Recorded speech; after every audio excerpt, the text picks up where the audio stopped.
క్షణికావేశంలో తీసుకునే నిర్ణయాలు జీవితంలో భారీ మూల్యాన్ని చెల్లించుకునేలా చేస్తాయి.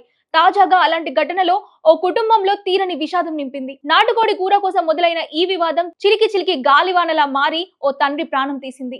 జనగామ జిల్లా తరిగొప్పుల మండలంలో ఆలస్యంగా వెలుగులోకి వచ్చిన ఈ ఘటనకు సంబంధించిన వివరాలు ఇలా ఉన్నాయి. జింగిలి రమేష్, అనుష అనే భార్యాభర్తలు మంగళవారం రాత్రి 10 గంటల సమయంలో నాటుకోడిని తీసుకువచ్చి కోస్తాను కూర వండమని భార్య అనుషను అడిగాడు. అందుకు ఆమె ఇవాళ అంగట్లో చేపలు తీసుకొచ్చి వండానని, కోడిని రేపు ఉదయం కోసుకుందామని సర్ది చెప్పే ప్రయత్నం చేసింది. అయితే భార్య మాటలకు ఆగ్రహంతో రగిలిపోయిన రమేష్ అనుషను బూతులు తిట్టసాగాడు.